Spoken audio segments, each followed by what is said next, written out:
Good morning. Morning.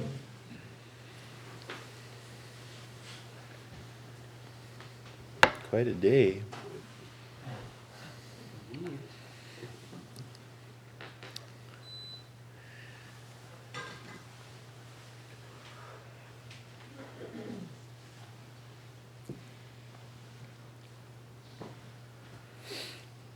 This Tuesday at 7:59 a.m., the tilt of the Earth in relationship to the Sun will reach a turning point or a turning place, and we will experience the darkest time of the year, and then the turn back towards the Sun that the Earth does as it makes its rotation around.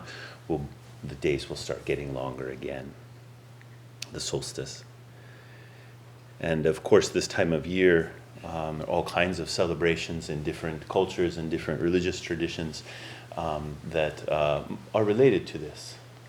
Our own celebration of the Buddha's enlightenment or awakening certainly must be connected to this ancient knowledge or ancient observation that there is a cycle of living which has to do with the dark and the light and this interplay.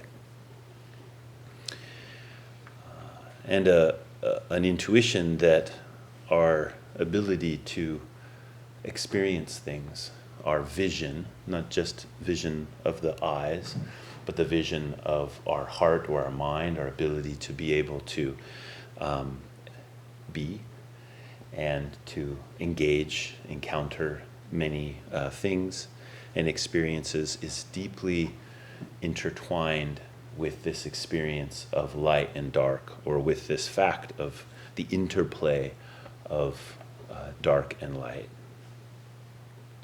You know, every day we are, our consciousness is moving through a very intricate dance of darkness and light, which is at the basis for how we experience what it means to be alive.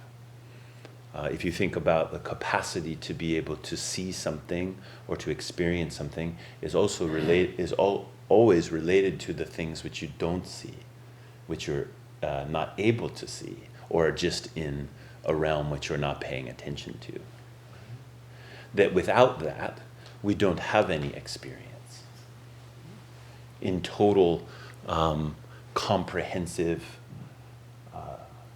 light, there is no seeing anything at all.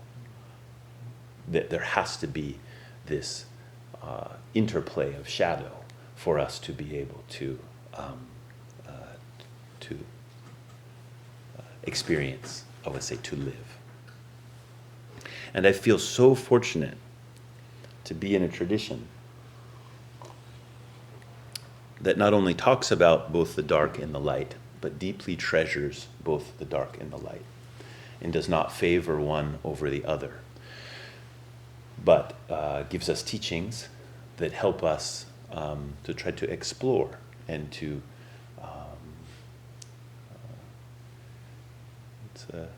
inquire into our own experience, to inquire into our own lives through dark and light, to be able to understand in a more profound way what is the best way to live, to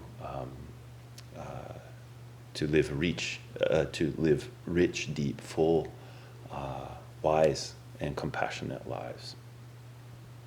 So I want to talk a little bit about this light and darkness as we come closer to the solstice. Because although our tradition, this tradition of Soto Zen Buddhism, deeply treasures both the dark and the light and talks about it a lot, or shows up in a lot of teachings, it can be really confusing because the imagery gets used in many different ways, sometimes really contradictory ways. And so we can kind of get turned upside down in our head about what some of the teachings are presenting because of that kind of complexity. there's two main ways that the imagery of light and darkness are used beyond the kind of visual quality of dark and light. And the first way, this is the most common, and common among, I would say, all forms of Buddhism, is ignorance is referred to as the darkness. Literally, to write ignorance in Chinese means no illumination. Those are the Chinese characters for ignorance. In this case, this isn't just like ignorance of some random fact of some kind, but it's Buddhist ignorance, which means it's the ignorance of our fundamental interconnection. And it's not just willful ignorance. It's not just that we decide, like, I don't really want to know and believe that your life and my life depend on each other. Okay, that's definitely ignorance. But this ignorance is baked in, is like deeply part of the way that we experience things. Not just beliefs that we hold in a kind of exterior sense, but the fabric of how it is that we perceive of things. We perceive of objects of our experience as being solid and separate from myself and from other objects. Solid and separate. That is the kind of basic definition of what ignorance is. Things lose their luminosity, they lose their transparency, they become solid, right, and unrelated to other things. So that's a textbook definition of darkness, or of ignorance, and that is associated with darkness often in the literature. Okay. On the other hand, wisdom or illumination is then thought of as being the overcoming of that ignorance, or the way of seeing which can see that there are things, but those things are not independent, solid objects, but they are relational experiences, that whatever is that I'm experiencing, whatever I come across, right, is not just independently existing out there, but the fact of the experience is always a fact of relationality. For me to experience something means to be in relation with. Right? Not just relationship with an object out there, but the whole reason the object's there and the whole reason that I'm here is because of the relation, that there's a matrix of relationship from which all experience emerges. That's referred to as wisdom sometimes, or illumination. Right? So this is one way that darkness and light gets used. Darkness becomes kind of what we want to get over, or it becomes bad, and light is something good. Right? It's seeing into the true nature of things. So lots and lots of times that there's teachings come up that's talking about being in the dark or being in the light. This is what's referenced. Right?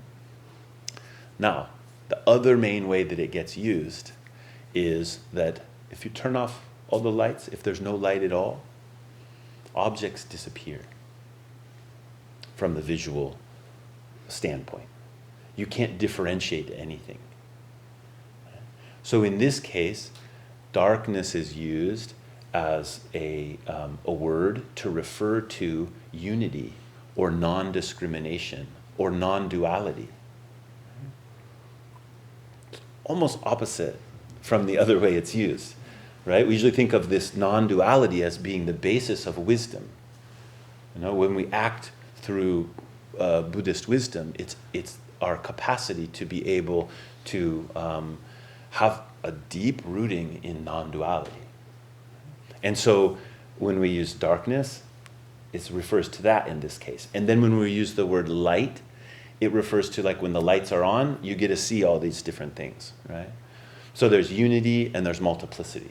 And light will oftentimes refer to the multiplicity, and darkness will refer to the unity.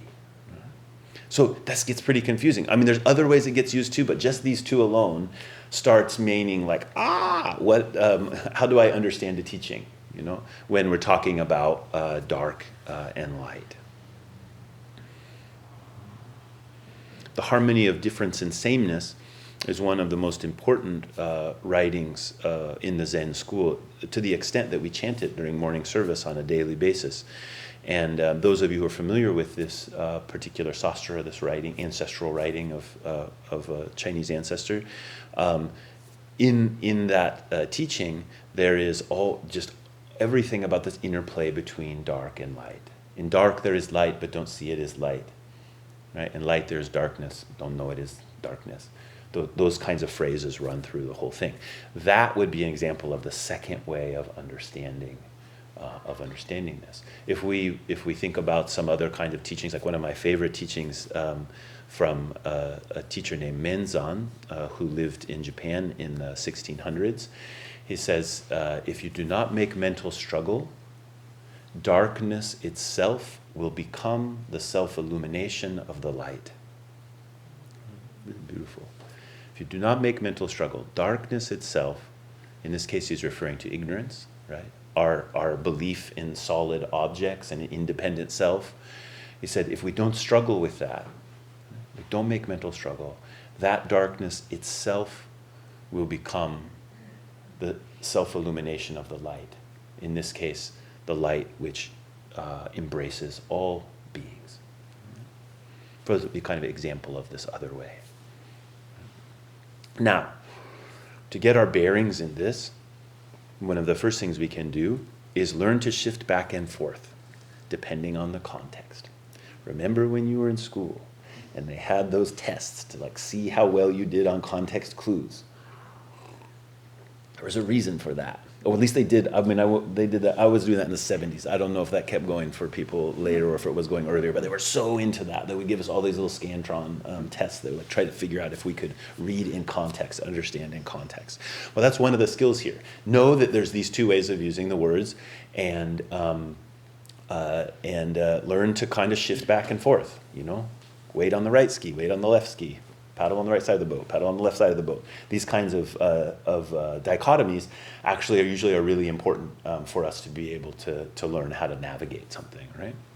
So knowing that there's these different ways, pay attention to that. Right? And as you gain some faculty with that, this beautiful thing happens in that our heart has to broaden to be able to hold these contradictory ways of using the terms. And as that happens, there is a depth that emerges where we no longer are holding in really rigid idea about what the light is and what the darkness is. Well, in this case, the darkness means non-duality, and so therefore it's this and it's good and it's da-da-da-da-da-da. It's just darkness itself you start to develop a relationship with. In ways that it can be positive and in ways that it can be negative. Our incapacity to be able to see the light causes a lot of problems. But we also have to be able to go into the darkness to be able to find the root of the light. Both of those things can be true at the same time. So it's not just a kind of a bummer that our teachings got packaged in this way, in which this way of using dark and light is kind of in a contradictory way. It's actually helpful to us, because it requires us to build a different capacity with those teachings about dark and light, rather than this kind of narrow navigation that we might do. So I say all that as kind of a way of framework of dark and light, and to really invite you to bring the dark and the light into the way that you think about life and the way you think about Buddhist teachings and practice, and develop that relationship with those words and those parts of our being, so that they can start to reveal to you what they have to teach you. Now, I would say we are so addicted to the light. We are so addicted to the light. And it is a real primary hindrance to the spiritual path to be addicted to the light in the way that we are. Just on a real practical level, I would say probably everybody in this room, maybe there's a couple holdouts still. I was a holdout for a long time. You have a device which sole purpose is to beam light into your eyes at will. And you can change the form of the light, but that's what it's doing, right? You need to know. You need to be able to hold in your consciousness some piece of information, if even just I texted that person 15 seconds ago and they haven't texted me back yet, what's wrong with them? Even that is a kind of addiction to the light.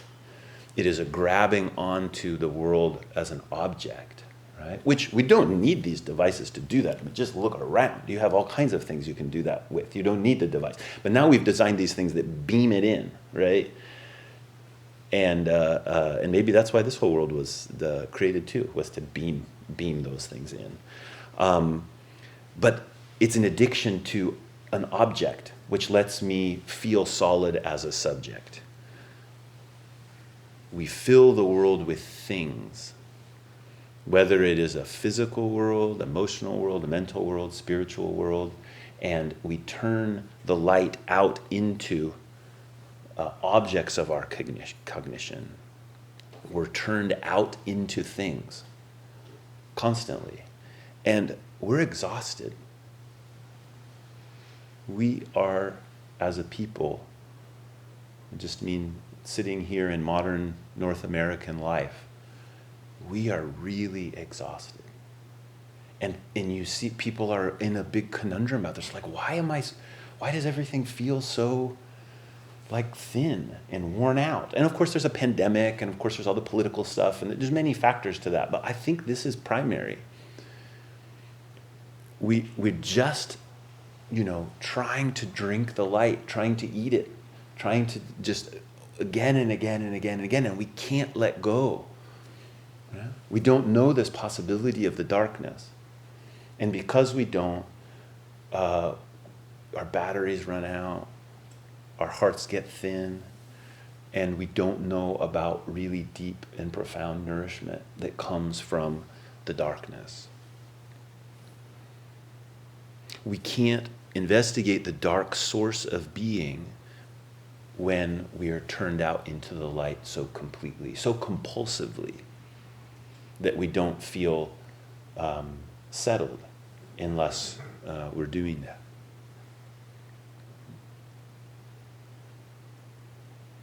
Another way that this turned out into the light functions, or this addiction to light, I'm saying, is our deep desire and probably insistence that we are right,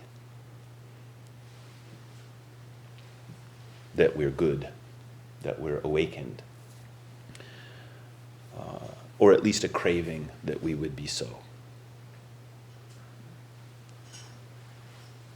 So it's another type of light, right? If we go back to the way I was talking about it, first of all, like light is the discriminatory side, and so we're holding on to objects, we're holding on to objects, we're holding on to objects in the multiplicity, but we don't know the unity, we can't get nourishment. But we also turn towards the light because we think that's the possibility of goodness. And so much of our imagery follows that kind of a mindset. But what happens when light is cut off from darkness is that there's no illumination of ignorance. There's no illumination of this deep karma that is moving through us and through the world. We simply turn towards good. How does the good ever touch what is here in the realm of ignorance and greed and hate and therefore suffering? There's another thing that exhausts us. It's such a losing game to be right.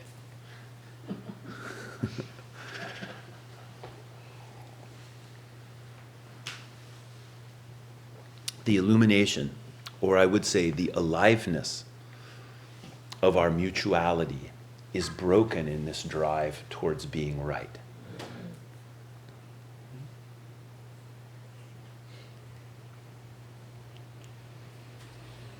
When it comes to the spiritual domain, in a kind of really direct sense, we make a big mistake here. In our addiction to the light, we think only in terms of ascension, of otherworldliness, of a separation from the earth.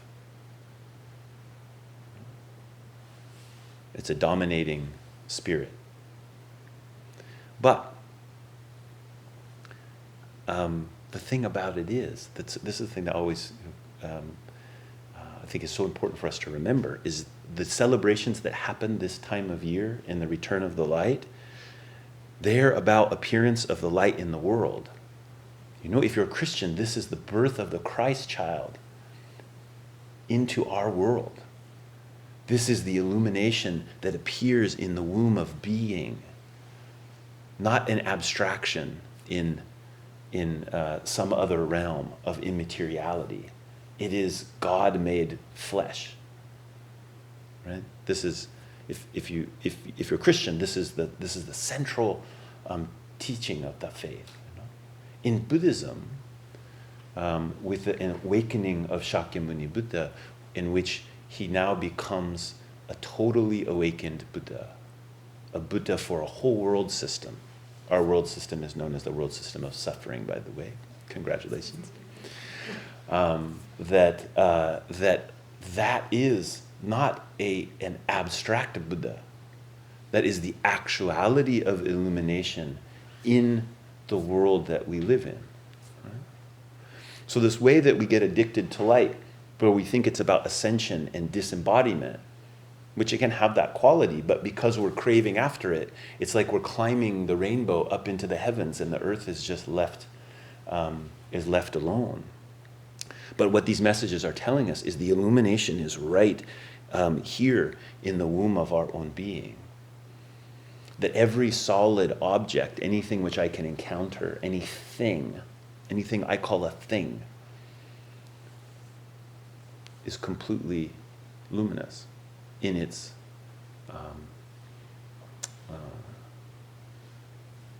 simple and present state. And that's what we're supposed to be learning about. When we don't know about darkness, we can't learn about that light. Right? So, we've got one day left, the darkest day of the year. So get your dark on.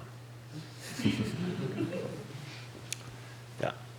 You know, do you ever, just some real simple, I have some more like religious-y stuff to say, but the very practical thing, just like watch your life.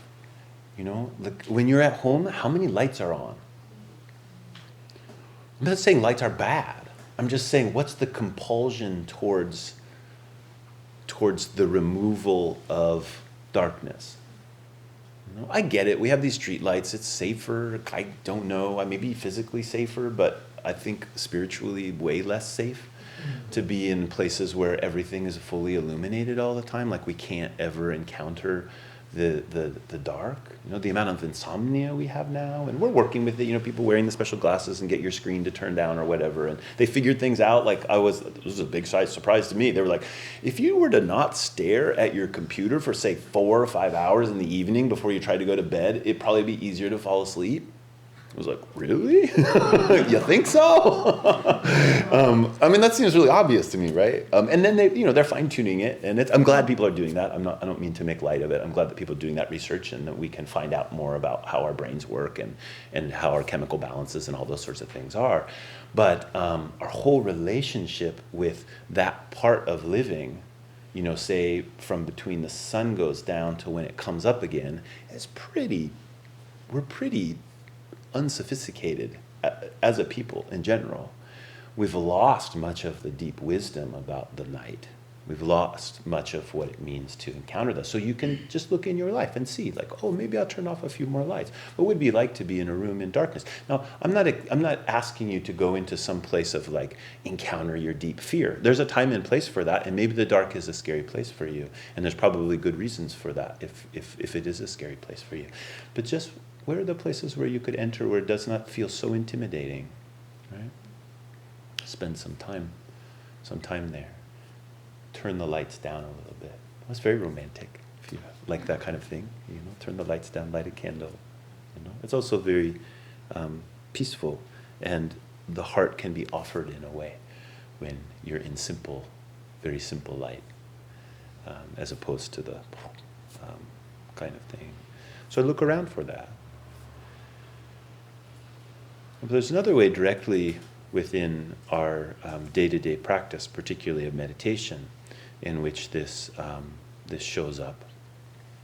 And it has to do with the the story of the Buddha's awakening and his relationship with the tree, the Bodhi tree, and facing east as he sits down under the Bodhi tree and takes the diamond seat. The part of that story which I'm so fond of and I talk about again and again, and a few weeks ago when I was talking about the Buddha's awakening, I think I read the same passage, but just to refamiliarize people with it if you were here, or to introduce you to it if you weren't. This is a part of the legend of the Buddha's awakening in which he's traveled through many different parts of his life to finally come to the Bodhi tree. He's finally come to this tree of awakening in which he's been instructed that this is the tree under which all Buddhas are awakened. And he's given a gift of some grass by a grass cutter to make a seat for him to sit meditation. It would be like someone handing you a zafu and a zabuton, or a chair or something, right? The grass cutter gives him what it is to be able to sit there underneath the tree. And so the Bodhisattva took the grass, ascended the throne of enlightenment, and stood on the south side facing north. So his directions are always really also about light, right? If you think about a direction in the earth, why are they the directions that they are? Has to do with our relationship with the sun and the spin of the axis of the earth and all of those kinds of things. Now, people didn't necessarily have a real removed perspective of that like we do now, like go out in outer space and say, oh, it looks like this. But that's how people how we experience it, actually. Not the abstract way we usually think about it, but the shift in seasons, direction, etc., is all about this solstice that we're coming to. So he stands on the south and he's facing north. At that instant, the southern quarter of the universe, so there's the tree, and he's on the southern side, the southern quarter of the universe sank as if to the Avicii hell, that's the lowest hell, and the northern quarter rose as if to the highest realm of existence. The Bodhisattva thought, this cannot be, I think, the place to attain supreme enlightenment. And he walked to the west side and stood facing east. Thereupon the western quarter of the universe sank as if to the Avicii hell, and the eastern quarter of the universe rose as if to the highest realm of existence. Wherever he stood, the broad earth rose and fell as if the rim of a great wheel lying on its hub were being trodden on. The Bodhisattva thought, this also cannot be, I think, the place to attain supreme enlightenment. And he walked to the north side and stood facing south. Thereupon the northern quarter of the universe sank as if to the Avicii hell, and the southern quarter of the universe rose as if to the highest realm of existence. The Bodhisattva thought, this also cannot be, I think, the place to attain supreme enlightenment. And he walked to the east side and stood facing west. Now on the east side is the place where all Buddhas have sat cross-legged, and that place neither trembles nor shakes. The Great One, knowing this is the unmoving place, unforsaken by all Buddhas, and the place to destroy the cage of defilement, took hold of the tips of the blades of grass and scattered them. Immediately they were transformed into the diamond seat. Diamond seat is a reference to the immovable seat of a Buddha on which they're awakened. And so this image of the Buddha coming to the southern part of the tree and standing, drawing close to awakening, and the whole world heaves and hoes. And he walks around, and it's just like a wheel that's turning like this until he gets to the eastern side. And it doesn't, in this rendition, it doesn't go on to say it in quite this way, but you can imagine what happened there. The Buddha saw the eastern side of the tree, and then he turned, much like we do. We bow to our cushion, then we turn, and we bow. So he would have done that. And then he sat back there underneath the tree, facing east, from which the light rises.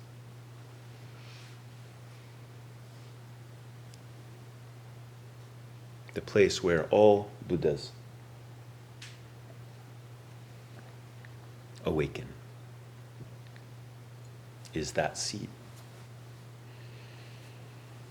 in which the illumination of the rising sun is present, is attended to. But notice he's sitting there with the tree, with its roots deeply sunk into the ground and branches spreading up into the night sky.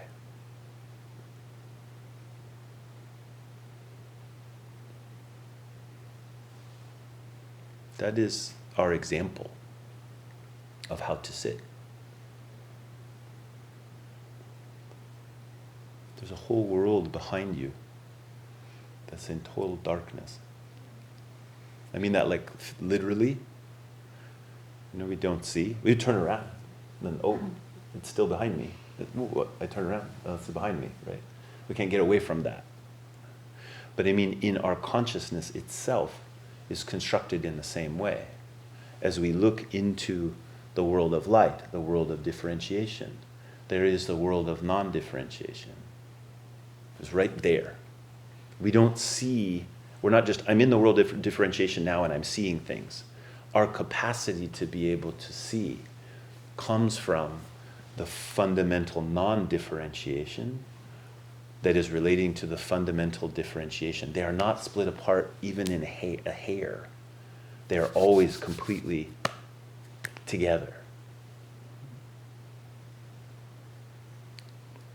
So the model for our sitting, or this example of the Buddha's sitting, is an example about that. All of that deep rootedness of our being, which is right here, and you can feel it when you're sitting meditation.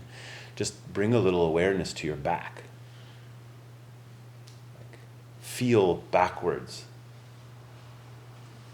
Open your mind and your heart backwards, not just forward. Right? Not just into what's the next experience, what's the next thing that's going to happen. What is this? What is this? All forward, forward, forward. But there's also back, back. There is the harmonizing of difference and sameness. There is the harmonizing of light and dark. There's a harmonizing of ignorance and of wisdom or of awakening, which is present in this sitting of the Buddha. And that light and dark can harmonize as our body, as our breath, and as our mind, as we bring the offering of meditation forward in our life. Not just, I'm meditating. You see how that's so like light addicted? I'm meditating. I did it. I got calmer. Really? Listen to the texture of your self-regard in those areas, So this is different. Actually, the darkness is where gifts come from. And there's a gift here of non-differentiation. There's a gift here of not knowing. There's a gift here of the mysterious, which allows meditation to be, yes, I will step back and regard the light and regard the darkness as fundamental to my being, not insisting on one over the other.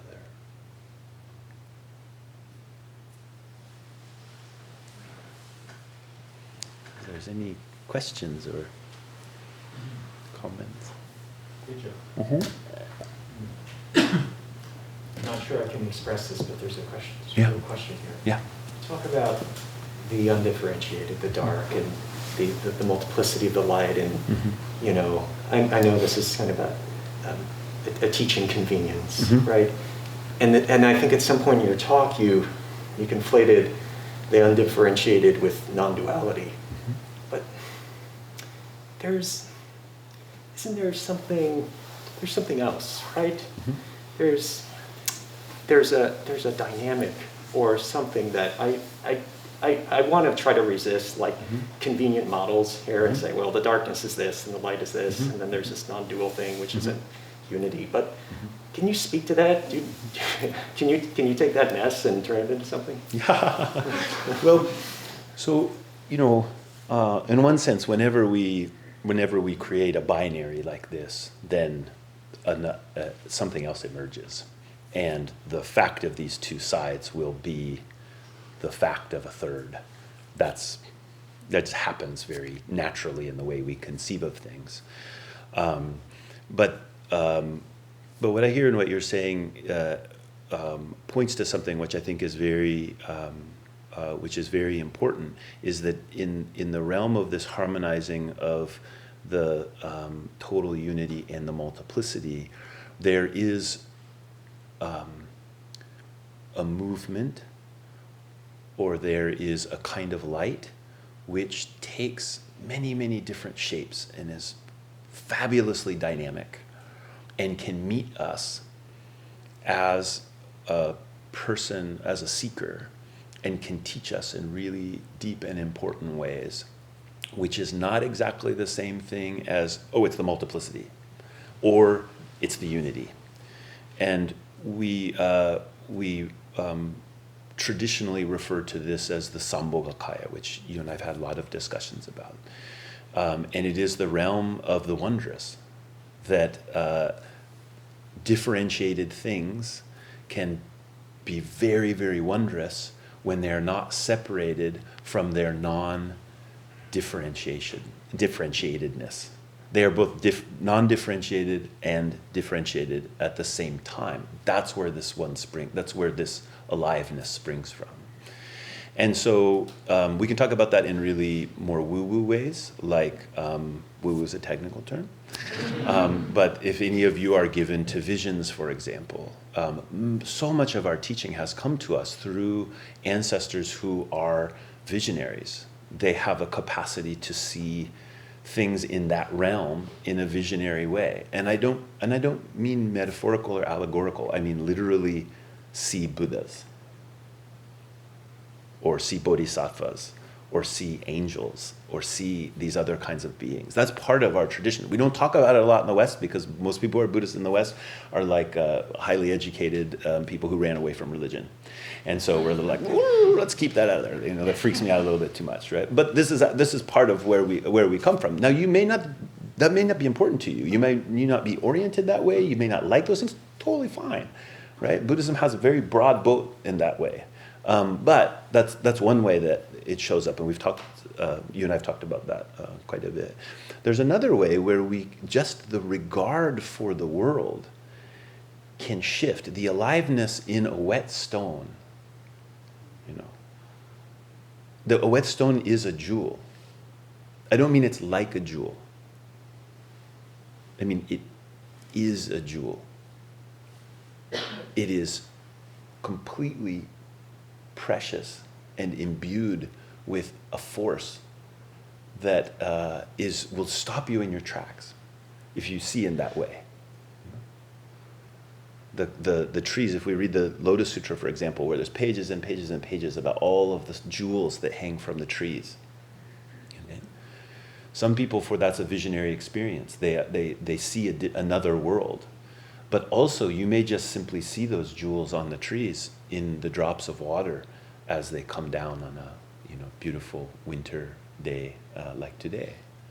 That is also there. So this is what I mean by the depth emerging when we allow those categories of dark and light to start working on us as they are in you, where they're like, well, wait a minute, it's not just the darkness, there's this unity, and there's movement, and there's dynamism. How does that all fit together? Well, that's how it works. You do that, and then it starts to come through. There's also something where the darkness is just like there's lots of things moving, we just don't know how to see them. There's that kind of darkness, which is a little bit different than the non-duality or just the total unity, because in the total unity there's no movement. That movement is only related to spatial separation. That's the only way there can be movement. So in that total unity there's no movement at all, but not because someone's holding still in a world of a bunch of things happening, but because there's no space in which to move. So that's another place where this interplay of the Sambhogakaya is often this emerging from the dark. Like when we can deeply embrace and be embraced by the dark, then these movements of vision are most possible.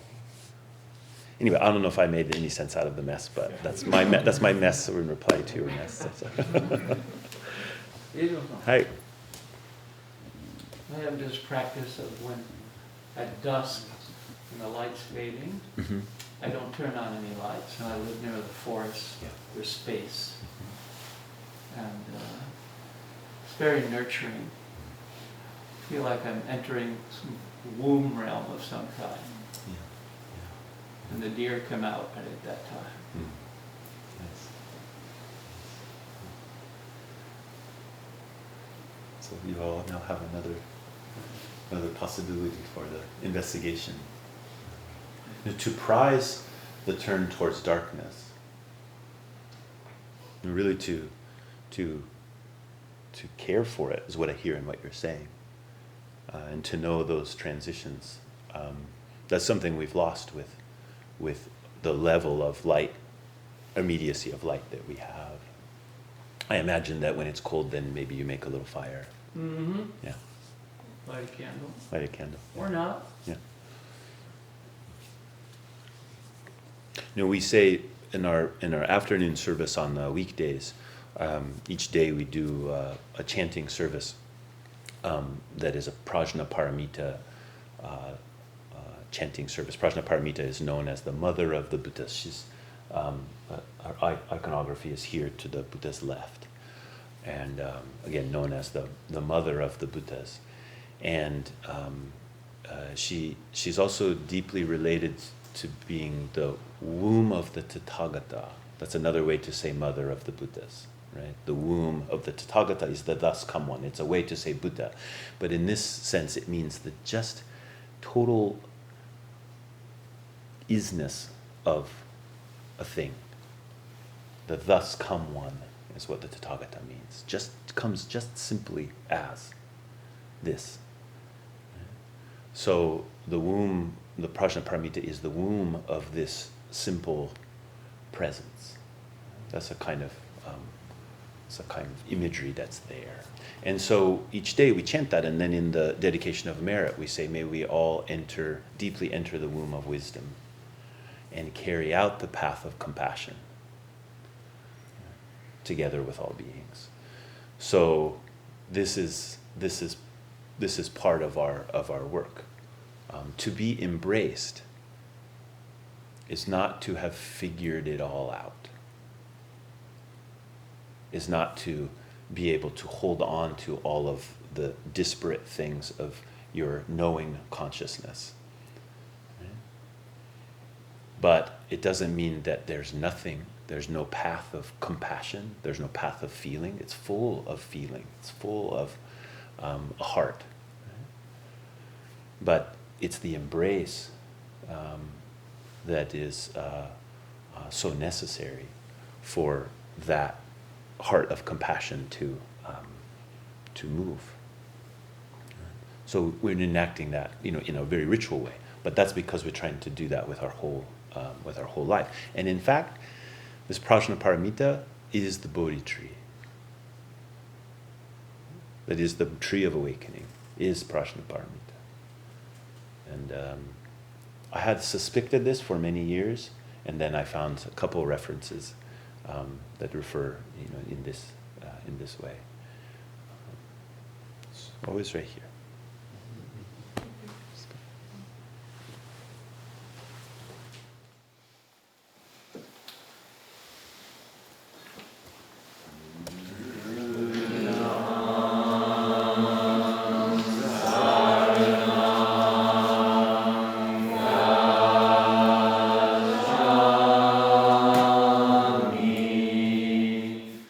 This and all our teachings are offered free of charge. If you would like to make a donation, please visit our website at buddhaeye.org and click the donate button at the top of the page. Thanks.